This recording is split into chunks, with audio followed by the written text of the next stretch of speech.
काही लोकांचा असा एक कंप्लेंट आला होता की अमुक व्यक्तीला भेटतोय कॉम्पन्सेशन पण मला नाही भेटलंय. तर विलेज निहाय आपण काही कॅम्प्स आयोजित केलेले आहेत. भूसंपादनचा पैसा देत असताना सर्वात मोठी जी अडचण आपल्या समोर येते, जे मी स्वतः पण गावात व्हिजिट करून पाहिली, की आपल्या रेव्हेन्यू रेकॉर्ड्स जे आहे ते लोकांकडनं अपडेट नाहीये. काही लोक अशी आहे जे गावात राहत नाही, ते बाहेर राहतात आणि मग त्यांचे सर्व वंशावली जी आहे ती आजोबा आणि पणजोबा पासनं अपडेटेड नाहीये. ते सगळे रेव्हेन्यू रेकॉर्ड अपडेशनसाठी आपण वेगवेगळे कॅम्प्स इव्हन सॅटर्डे संडेला सिनियर ऑफिसर्सच्या प्रेझेन्समध्ये कलेक्टर ऑफिसचे घेतलेले आहेत.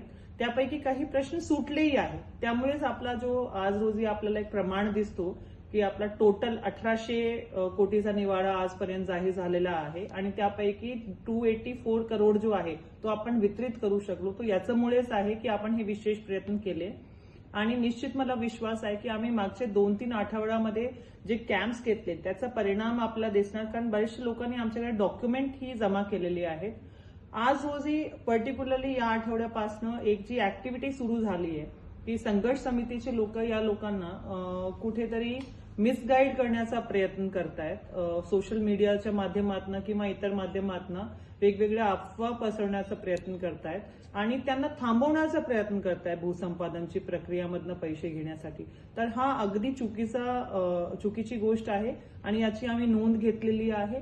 आपल्याला पर्टिक्युलरली एक ईमेल आयडी आणि वेगळे ग्रीव्हन्स किंवा तक्रारीसाठी आम्ही आर्स दिलेले आहे. तुम्ही तेव्हा येऊन माझ्याकडे ते विषय मांडू शकतात किंवा ईमेल आयडी wagwanbhusampadhan@gmail.com वरती तुमची तक्रार नोंदवू शकतात. याशिवाय आमच्याकडे आमचं पीएमजी पोर्टल आहे, तुम्ही त्याच्यावरती तुमची तक्रार नोंदवू शकता. ती डायरेक्टली कलेक्टर म्हणून माझ्यापर्यंत येते. जर कुठल्याही ऑफिसरने कुठल्या पद्धतीची वेगळी मागणी केली तर आपण डायरेक्टली तक्रार नोंदवा. आम्ही त्या ऑफिसरवरती ऍक्शन घेऊ, ते कुठल्याही लेवलच्या असू द्या. पण यासोबत पर्टिक्युलरली हा जो सगळा प्रोसेस आहे तो आम्ही क्लोजली मॉनिटर करतोय. ते ट्रान्सपरंटली होत आहे आणि पुढेही होणार आहे. यामुळे कोणीही या अफवावरती विश्वास ठेवू नका आणि ट्रान्सपरंटरित्या तुमचे जे डॉक्युमेंट्स आहेत ते आमच्यापर्यंत पोहोचवा. काही लोकांचा असा एक कंप्लेंट आला होता की अमुक व्यक्तीला भेटतोय कॉम्पन्सेशन पण मला नाही भेटलंय. तर विलेज निहाय आपण काही कॅम्प्स आयोजित केलेले आहेत.